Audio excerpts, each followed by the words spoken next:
The only game that we won, Jordan Ayew was Ghana's man of the match in that game. He whipped in a brilliant set piece into the box for Mohamed Kudus to glance into the pole. Secondly, let me tell you one thing about Jordan Ayew. Jordan Ayew never gets tired. He plays like a beast. Jordan Ayew completed the second most successful take-ons in the English Premier League. We can compare Jordan Ayew to Ismail Assar of Senegal. Kudus has to understand that for us to win games, the key to unlock the opponents is in his hands.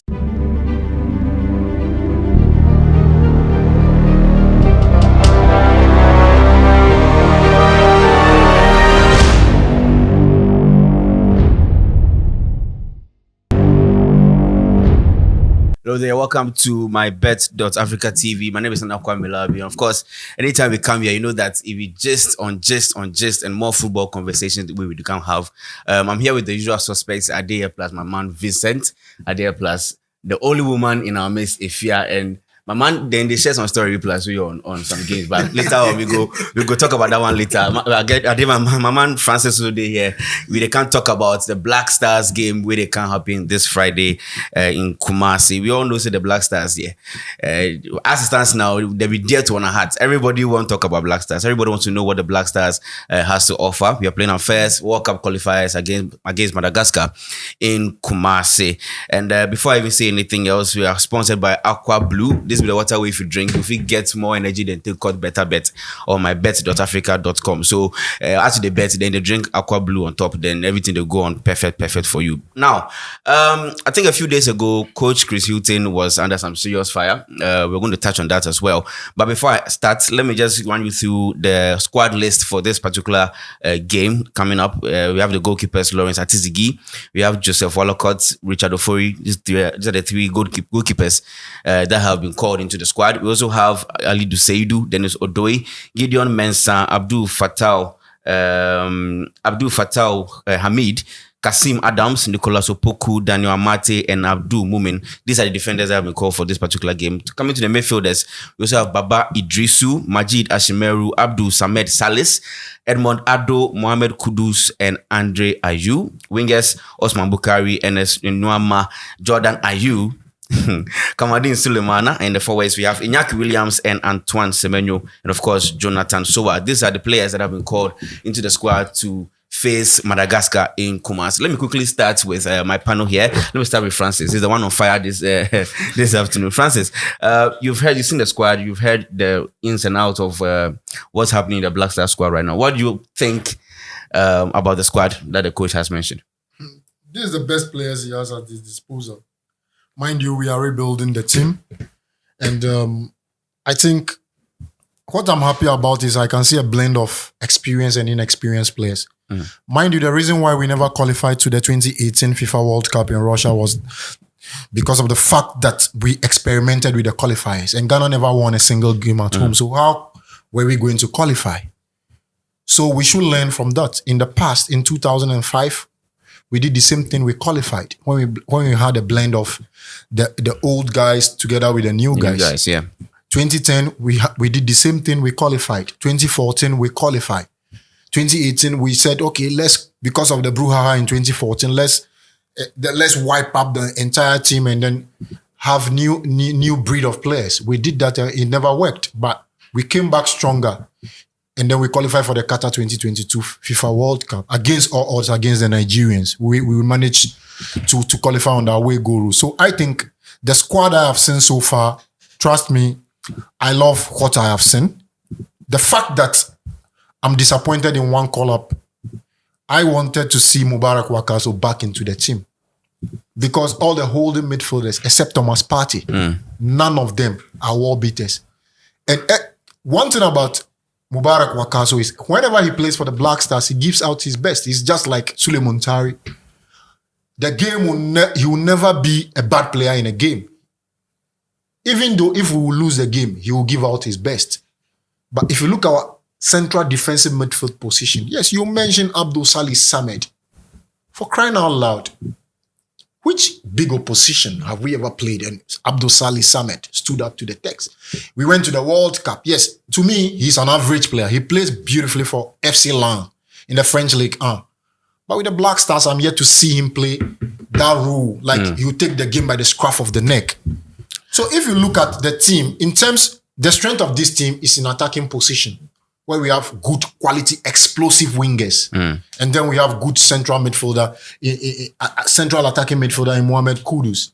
He is basically the star boy of this team. But he is the same person that caused most of the problems for the team, because if we play well, he has to sparkle and dazzle in the limelight. He has to play premium passes into attacking channels for the strikers to feed on. And currently, our top marksman, Inaki Williams, is struggling to score goals consistently for the Black Stars because he has been starved of such services. And Chris Hughton and the technical team needs to work on this so that they can get him going, because he goes to play for Athletic Bilbao in the Spanish La Liga and he becomes unplayable. But whenever he's playing for the Black Stars, he's a passenger in the games. Funny enough, is Antoine Semenyo, who most of the time when he comes from the bench, turns up to be the player that gives much more problem to the opposition. And he scored against Madagascar in the AFCON qualifiers that we played here. Against Angola. Yes. He scored against them deep into stoppage time here in Kumasi. So if you look at the team, someone will sit and say, why the Ayew brothers? The Ayew brothers at this point in time are untouchable because they've been to the 2014 World Cup. They've been with the team. Andre has been with the team from 2008 up to date. He's the captain of the team. And the current crop of players in the Black Stars, Andre is the longest serving player. Andre is the top scorer of the team currently. He has outscored all the current players in the team. So if you look at continuity, you look at him to be one of the main outlets for goals. And he has proven that in qualifiers. That given the opportunity. Before you continue, why I don't you think that Andre's lack of game time in the past few months, he's a gladiator, he's a fighter. We've seen players who have not really done so well in their clubs. They don't have teams they play, but when they still come to the national team, they still don't do anything in the clubs. Don't you think this is going to be the same thing for Andre Ayew? No. Stephen Appiah at a point in time was not having a club, but he comes and play better than the players that have clubs. We look at Asamoah Gyan. When he moved from Sunderland to Al Ain, people said he's in the Gulf region, but his goal tally really got better even when he was with Al Ain with the national team. Andre Ayew, on any given day, create the chances and he will bury those chances. One biggest problem about Ghanaians is criticisms shouldn't retire our experienced players. His presence around the team will add extra bites to the younger ones. And I'm telling you, we have explosive players in Ernest Nuyama. He has proven in the last two AFCON qualifiers that he is one of the players for the future. He's a good talent. And ever since he moved from North Jalan to Olympique Lyonnais, he has been brilliant for them. You look at this team, my problem is at the heart of our midfield. Who will be the main pivot of the team in the absence of Thomas Partey? Well, that is the problem. Majid Ashimero has been introduced into the team after how many matches has he played? After his I am injury. someone that have clamored for his inclusion into the team, and I want him to get consistent playing time for the team. Against Angola away in that game, he had about 15 minutes, and he actually made a difference in that game. But how can he give us such a consistent performance over 90 minutes? That is the biggest problem. You have to give him the platform. The permutations. The coach has given him the platform. Yes, the permutations is the psyche and mentality of the coach. How the player will approach the game. Is he having that kind of... I'm happy to see the centre back, the one who moved from Daniel Amate back into this team in the absence of Alexander Djiku. Because when we started playing the Trees back system, it was Amate, Djiku, and then Salisu. Yeah. Salisu is injured. Djiku is injured. Amate is back to give us some kind of experience and some sort of stability at the back. Because when he plays, make no mistake, he'll be better than the local players, with all due respect. We clamor for the local players to be included in the team. But certain positions are very sensitive. And we saw his quality in the game against the Nigerians via the 2 legs en route to qualify into the World Cup. Yes, he's someone that he can go off in a day. But the World Cup qualifiers in Kumasi, He knows exactly the terrain. He knows how huge it is. And people will be looking up to him to be one of the players that will give us something extraordinary on the day. So if you look through the squad, personally, I am happy with this team. In the absence of, the only problem I have is Mubarak Wakaso. If they can get, because he's playing consistently for Shanghai Shenzhen in the Chinese Super League. People currently are even playing for the England national team and they are playing in the Malams League in Saudi Arabia. Jordan Henderson is in Saudi. He's playing for the national team.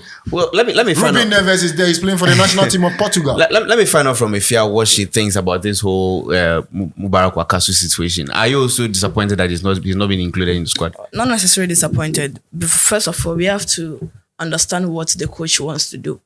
And I believe they are doing something like a rebuilding. Okay, so they don't really want to include these players, the likes of Mubarak and then the other players you could mention of. But Mubarak Wakaso is one of the best. Trust me. And with what we've seen so far, with the current pivots we have, I think Mubarak could even do better than them, as my brother said. And was it in January or so? Just the end of the season, they had these friendly games, and then I was there to watch. Trust me, Wakaso is super. And then whenever he's on the field, you could see the hunger. You could see that he wants to do something. And that is Wakaso. Wherever that he finds himself, he will do that for you. And I believe that if we have him in the team, he will do well. But not this time, because the coach is doing something like a rebuilding thing, and they don't really want to involve these players. But we have a very good squad. Trust me, just that our players are not up there. You can mention Kudus doing so well, but Kudus is not the likes of the players that we could mention at that time. Michael Essien, you could mention of Stephen Appiah, and I mean those players who were playing top clubs and they were doing well. Kudus is our star boy, but I think we have to just calm down and then give the coach that opportunity to build this team. Ghanaians are really looking up to the team playing so well, giving us the results, but it's not our Black Stars. We saw Black Stars under Coach Kwesi Appiah. We saw it under Sike Akono. Milo also came in, and we haven't seen anything that has changed in the team, which means that we have to exercise patience and then we build a team. If not, trust me, the Black Stars team that we see today, it's not like England. It's not like other national teams that you mentioned of. These are average players, and we have to just calm down for them to also develop. Francis mentioned the weakest link and the strongest link in the squad right now. He mentioned that he feels the weakest link will be the midfield. The midfield, because thinking that central defensive midfield. With Partey being absent, we all know that these players that we have cannot fill his shoes. Do you agree with him? If you have observed this Black Stars team, you would see that the coach loves to play with the 1-4-2-3-1 formation, which means that the pivot role is very vital for him because he wants to have the stability at the back. But you have Salis, and then sometimes you play Partey alongside Salis. Now Partey is not there. You need someone who can fit in and then do the work for you. Even when Partey was there, we were still complaining that we are not seeing the impact of the pivot. Who will replace Partey? Salis has been good, but not that exceptional for me. And if you know Salis, you know that he doesn't really play the long balls. So you need someone who can partner him and then be distributing the balls to the penetrative player, which is Kudus Mohamed, who will be standing behind the striker. So if we need that player, who should replace Thomas Partey? And I believe that Ashmiru could do that, because I think the last time that we gave him the opportunity to play for the Black Stars, we saw how he was passing the ball to the attackers. So if we have him with Salis, and then when we have the ball, he moves up and then takes on and then pass the ball to the penetrative player or the wingers, I think it will help. We need someone who can do that for us. Partey couldn't do it. Partey in the Black Stars team, you don't really see much of him. But I think Ashimiro, if he's been given the opportunity, he will do well for us. But the defense too, I know with this, we will still go with the 4-2-3-1 formation. Now, Jiku is not around. So it's likely that the coach will have Daniel Amate and then Nicolas Opoku. This will be the first time we will see them, playing in the qualifiers for us. And I wish things go well for them, because Nicolas Opoku and Dana Amata, I have not seen them playing. I mean, together. most of the times, but this time around we are going to see the two of them, and I want to see him playing and then doing so well for the team. Before I move on to Vincent, I particularly have a question to ask about Ayew Seidu. We all saw what happened to him in the last game against USA. I mean, he was so off color. He wasn't the Ayew Seidu that we knew or we know. Yeah. In this game, do you think that he wants to start in this game against Madagascar? Yes. Ayew You think he's in the right psyche? Oh yes, because do well. I don't think any player after going through what happened. I know. You see, you can even mention of Baba Rahman's issue. Yes, when it happened in Kumasi, and since then Baba could have returned to the team, but because of that thing happened in Kumasi. But Ayew playing in Kumasi is different. Kumasi is his home, and trust me, he will do best. Well, that's what Madam here says. Madam also had some issues that she was talking about before the show, but we went at that side. Vincent, you've seen the squad.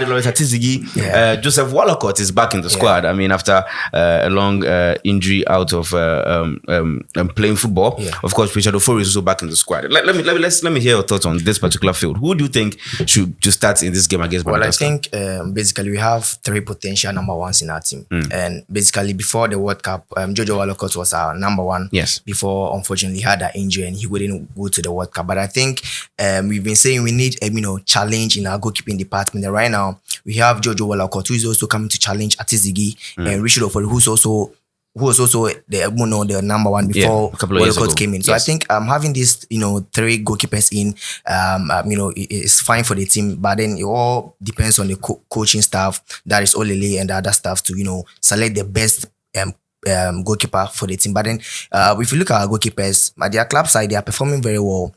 But when it comes to the national team, we've been having a lot of issues with our defensive end.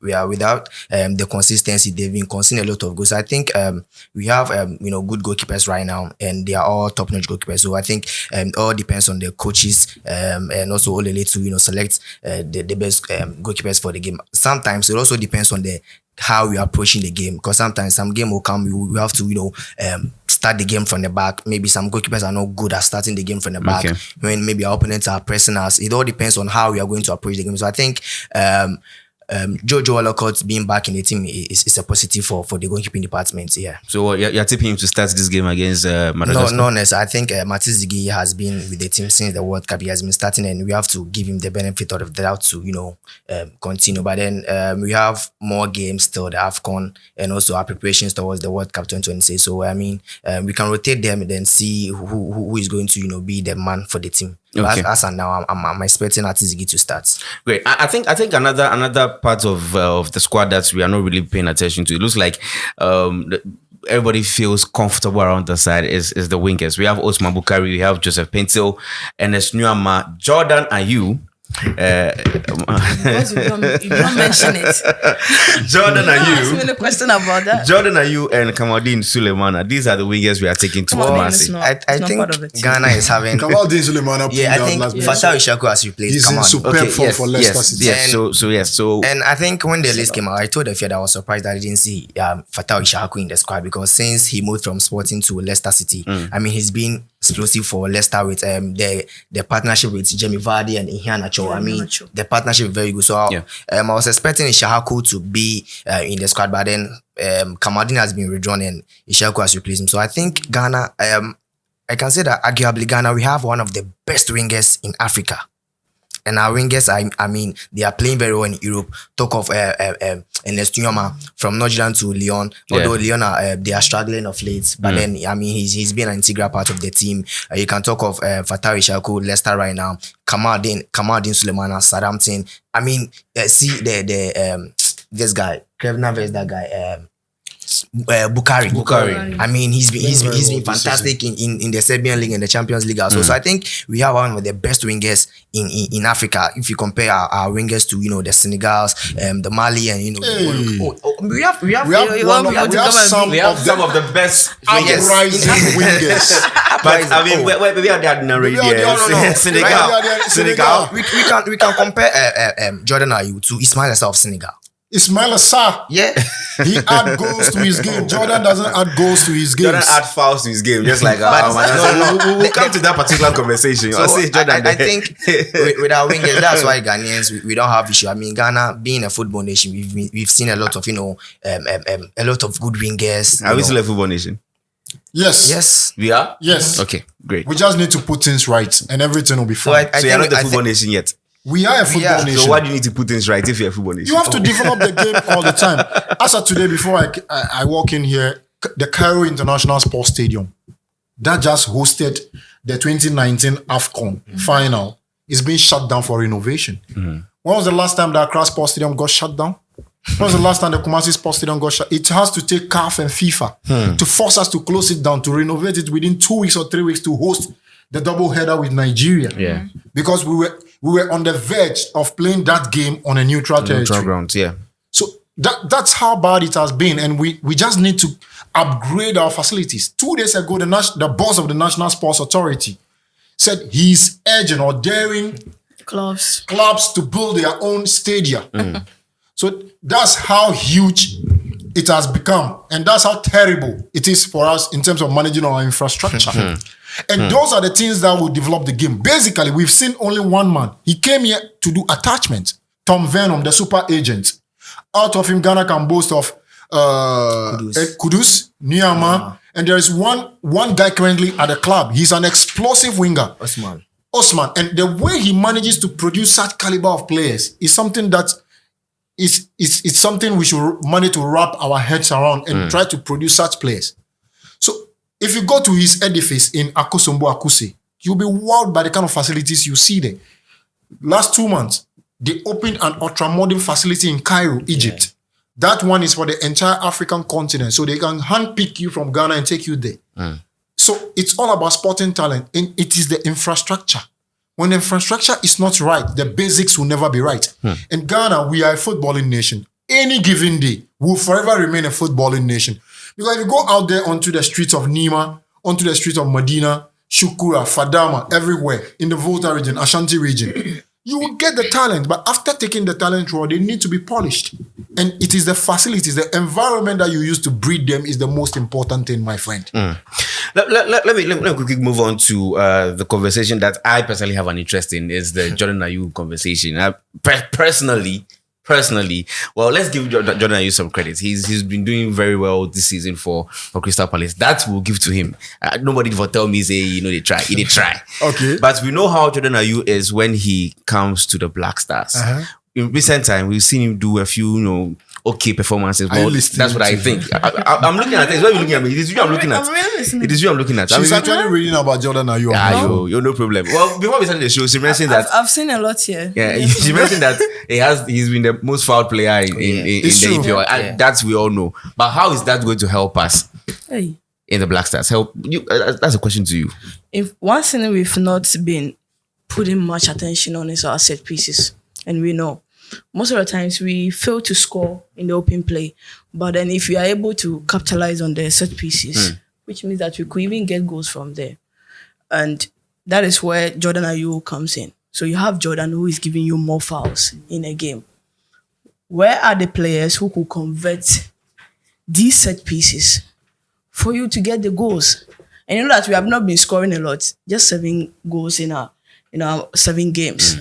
So we need people who can score for us. And we are seeing that we are struggling when it comes to attacking. So if you are doing that and you need a solution, then we have to work on our set pieces. And Jordan Ayew will give you the free kicks, and you have to get someone who will convert those free kicks for you. But let's not forget that these free kicks and these fouls that you're talking about, if you are lucky and you have a lenient referee who always blows a whistle on any slight tackle or any slight foul, that is where you get these set pieces. In the case where you get a referee who is not that lenient, some fouls are light fouls. You don't need to blow the whistle for this one. A foul is a foul. Boss, you know what I'm trying to talk about. Listen.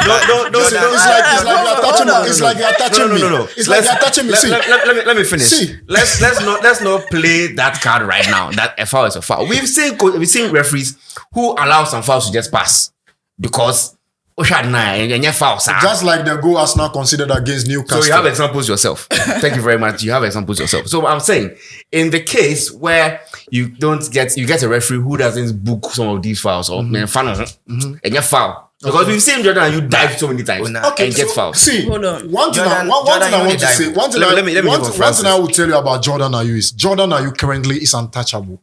Come on, man. Listen, I'm coming. I want you to hit you hard. Aside, Jordan in work rates, he be different. I was about to say what Jordan gives you. See, Jordan gives you. Okay, Jordan tackles people. Yeah, He comes back to do the defensive duties. Jordan creates. Mind you, at the FIFA World Cup, the game that we won, the only game that we won, Jordan Ayew was Ghana's man of the match in that game. He whipped in a brilliant set piece into the box for Mohamed Kudus to glance into the pole. Yes. Secondly, let me tell you one thing about Jordan Ayew. Jordan Ayew never gets tired. He plays like a beast. His heart. Wait, he has the heart of a Jordan Ayew you're talking about here? Okay, no problem. No, Jordan Ayew plays. Let me even He add plays this. like a warrior. Let me add this. Warrior, that's it. In 2022-2023 season, Jordan Ayew completed the second most successful take-ons in the English Premier League. So it means that when you have Jordan, he could dribble for you, he could give you the fouls, and you have to just take advantage of it. So Jordan is a very key player for our national team. Whether we like, sometimes, Ghanaians, you can't predict us. see, let We me always help insult you. him, but you don't know the We've kind been of things that he add to our team. Let me You help may say let me he's help her lazy, with but this. he's doing so well. Ghanaians see Jordan Ayew as a centre forward, and centre forward are noted for scoring Scoring goals. goals. Jordan Ayew has moved away from being a From centre that forward. far. He is a winger, central attacking He's a forward. midfielder. You wanted to say something. Yeah, I was saying Jordan Ayew. You finish me. The thing we say, you see Jordan, for the past 4 seasons, Ghanaians, you've been saying Jordan on Bobo, Nshego. But you see, you call Crystal Palace, Jordan has been playing consistently. Crystal Palace is not Black Stars. So. No. And but I mean, Crystal Palace is not So how Black many Stars. coaches have we changed, and none of them are able to drop him? When was the last time? All the coaches that we change, they play him. You can't drop him. So Well. Jordan Ayew, he offers more than taking on, creating chances. The work rate. You see, sometimes we the football fans we don't understand the coaches. You see, say coach people play be but then see Conor Gallagher. The kind of energy and work rate Conor Gallagher they put for Chelsea in team. If you watch the game, why the coach they play Conor Gallagher? But day in, day out, he's been playing that player. So Jordan Ayew in work rate, take on and the things he offer for the team. Those things, if you don't get technical, you don't go see them things. Technical eye. Yes. Great. I'm going to give you all the chance to give me your starting 11 for the game. But before we do that, let's take a look back at the 2 friendly games we played a couple of weeks ago between Mexico and USA. Yeah. We saw the defeats. We lost 4-0 to USA and then we lost 2-0 to Mexico. What are some of the things you think we should do differently in this particular game? I'm starting with you, Francis. See, my biggest problem with the current Black Stars team is our central midfielders. Typical example is Mohamed Kudus. Kudus has to understand that for us to win games, the key to unlock the opponents is in his hands because he gets more onto the ball. He is the one that carries most threat from central midfield into the attacking third of the players. What Kudus needs to do is he needs to release premium passes at the right time. The more he holds onto the ball, the opponents get back into shape and cover the spaces in between their defensive transitions. A player like Inaki Williams is not the player, a central mid striker that will come into midfield, carry ball, face defenders, dribble them through. He thrives on speed. Yeah. And for him to get goals out there, you need to play the ball quicker into the spaces, into the channels, in front of the defenders, so that he can, because he has this blistering space. Yes. And when he takes off, after his first 3 steps, it will be extremely difficult for you to catch him. So Kudus needs to get that and start doing those things at premium range. And that is the reason why the former gaffer who left the team for the current coach, Chris Hughton, which happens to be Otoado, he said, the Kumasi fans get mad at me whenever I substitute Mohamed Kudus. But Kudus has to understand that football is being played in phases. They love it when Kudus twists and turns, but that does not help our attacking phase build up. And if you're a football person, you understand him that. perfectly. Yes. And when Kudus understand what that man is saying, Ghana will be good to go. To add to what you said, I mean, the twist and turns, we all know that when someone like Kudus holds the ball, Iñaki Williams is on the move. So when Kudus does a twist and turn, he could be in an offside position. So well, Otuado really said that. You said that. He gets sense like that. Anyway, let me move to you. Let me move to you real quick. What do you think we should do differently in this particular game? Different from the USA and Mexico game? Trust me, those 2 games that we played, I didn't really see anything special, and I don't think we can, draw anything out of those 2 games. I was expecting us to be playing against 2 African countries, but then it didn't happen that way. But with the players that we have, I believe that our attackers should be more serious, and then also they should understand the formation that the coach wants to use, the 1-4-2-3-1 formation, especially with Kudus Mohammed, because he will be playing as the penetrative player. And playing as a penetrative player, you need to be giving that passes or that crucial passes to the wingers and then the central attacker. Iñaki Williams, if you have really watched his game, in fact, the last time he played in Kumasi, I was there and I was just watching him. He has this good movement, and then if you are able to locate him, he will score goals for us. But you ask yourself that how many players get the ball and they try to even pass the ball to Iñaki Williams? You don't see our players doing that. And then Kudus Mohammed will delay, and then it slows everything down. Now, this is what Kudus has to do. Whenever he has the ball, he has to look up to the wingers, and then Iñaki, just give them the passes, and we are good to go. If you, let's say you pass the ball to the right wing, then you move also into space to create a very good space for yourself. If the player gives back to you, then you'll be able to also score. I think that will help. Our attackers, it seems like they are in a competition whenever they are playing in Kumasi. Yes, everyone wants to score. You see that Show thing. boys. It's not good. It's a teamwork. So that is what they have to do. The defenders will do their job, but I believe that our attackers, they have a lot to offer. Friday, they have to be giving the passes to Iñaki. We want to see Iñaki. We want to see him on target. Iñaki, just shoot. Let's see. Let me add to what she just told you. See, let me tell you. See, everyone will say that, like he was saying, Ghana has good wingers, and I will use the word explosive. Why do I use that word? Because these guys, with the ball at their feet, when they run at you, it's like an arrow. It's really being scary. shot towards you. It's direct. And it's extremely difficult for you to catch them. Nuyama, he's young. You look at Kamaldeen Suleimana. You look at Fatau Isahaku. They have all the traits of good quality wingers, but their problem is their decision making in the attacking third. Yeah. That cutting edge is the problem. And Koopman, the House of Folk manager that got fired, he said the biggest problem in Ghanaian football is the center forward and the wingers. They don't make the right decisions at the right time. You don't know when to cross, when to shoot. You see a player like the Southampton winger, Kamaldeen Suleimana. He gets the ball by the byline. He run at you, dribble the defenders. He get there. Instead of cutting back, he will still love to turn and then dribble into the defenders will not allow you to do that in Africa. Even Samuel Eto'o, Didier Drogba. How are they difficult? They play in European football and they boss their very respective leagues. When they come here to play in the AFCON, they struggle to conjure 3 goals in the AFCON tournament proper. That is how come it is so difficult to dominate the African qualifiers, because the spaces in European football that you get in between the lines to maneuver and do your things. In African football, you will never ever be afforded those spaces. And the earlier for our players to get the clue and play to the sense of the gallery, trust me, we'll be struggling to score.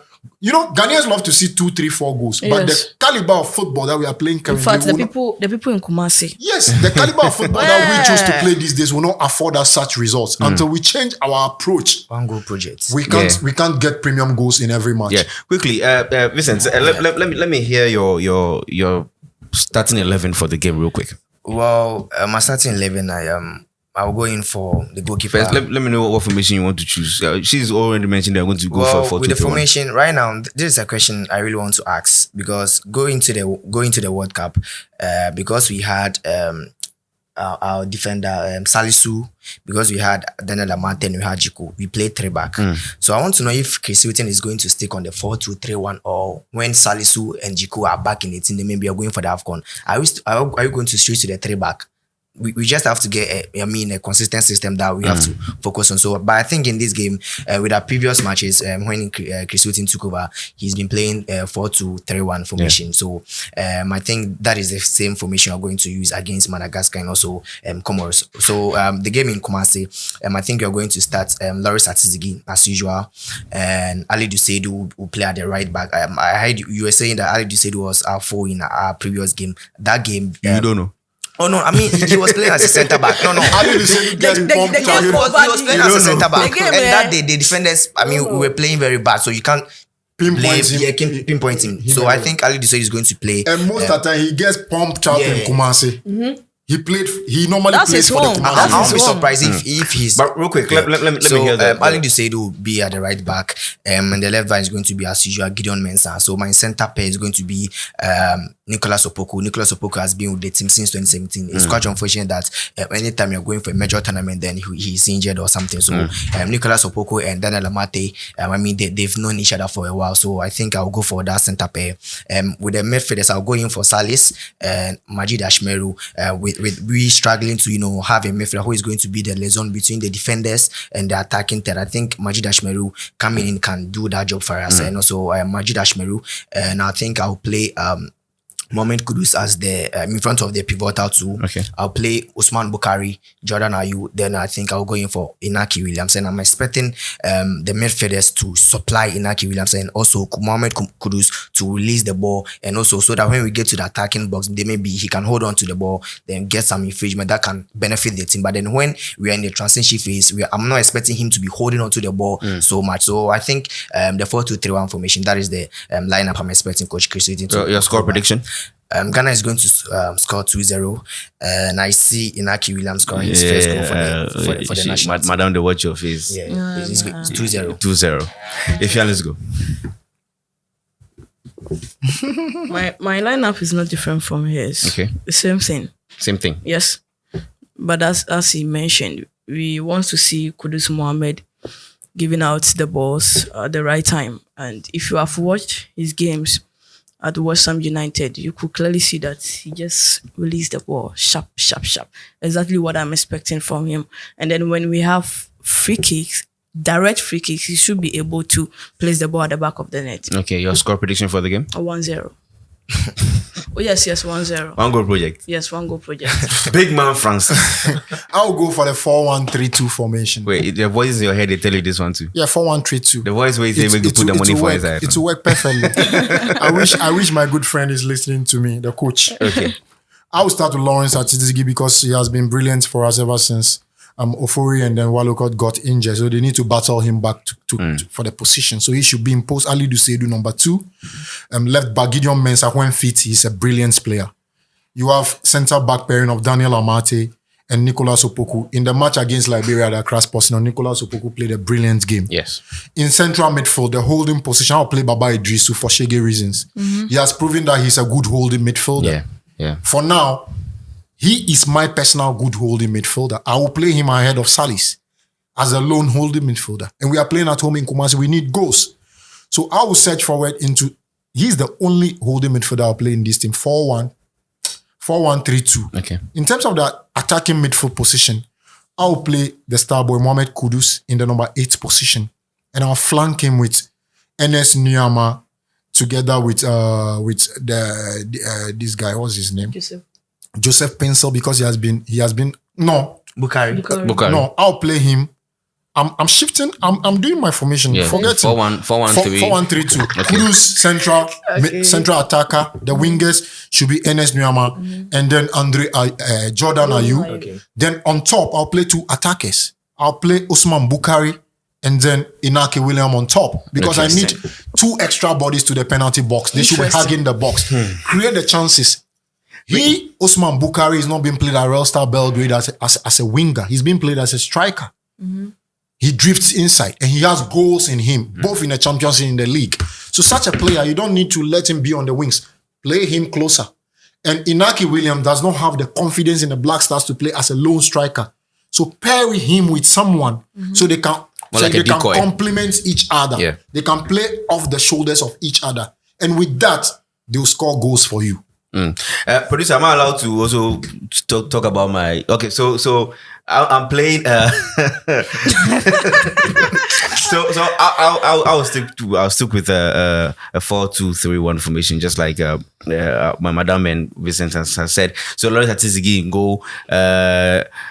Ali Duseidu on the right back. Okay. I'm going to play then Amate and of course Nicolas Opoku, central defenders.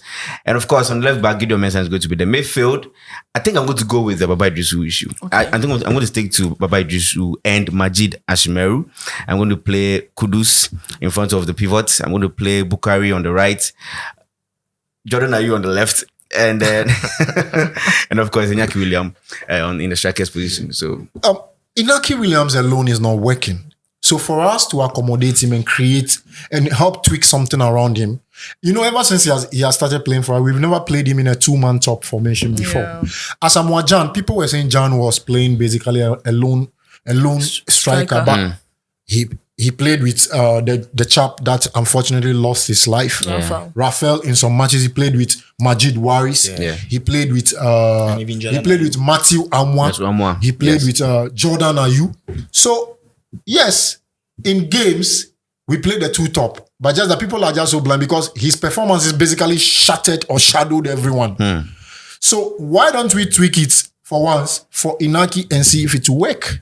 Well, we can decide to give our lineup as many lineups as we want, but the decision rests in the hands of Coach Houghton. And well, I'm hoping that whatever he decides will give us goals. I'm predicting a 3-goal. Hey, You'll see. 3 goals for the Black Stars in Kumasi. Wow. This is the voice we talk to you. That same voice they talk to me. Wow. Yes, 3 goals in Kumasi. It's doable. It depends. Great. So we have everything to accomplish that, but the key to that depends on the central attacking midfielders, like she said. Great. If the striker makes the pass and you don't play the ball through, he'll be starved of the services to score. And every good striker, the more you keep creating, the greater the chances of converting some of those chances. And this Madagascar team, they are coming here to defend. Even when they played at their own soil, they were defending so well. Great. I think that's all time can allow us on the show. This has been Sports Arena right here on MYBET TV. Do well to hit that notification bell so that whenever we drop a video, you can also see what content we have for you. This show has been sponsored by Aqua Blue Mineral Water, the official sponsor for the GFA. Now that the GFA has correct water to drink, they can make proper decisions. I think Francis will agree with me on that one. Friday, Jordan Ayew. Yes. Aqua Blue Mineral Water. Make her feel something. Yeah, for drink some. I also hope also getting a bottle of Aqua Blue Mineral Water. We'll come back your way with some more content right here on MYBET TV. See you later.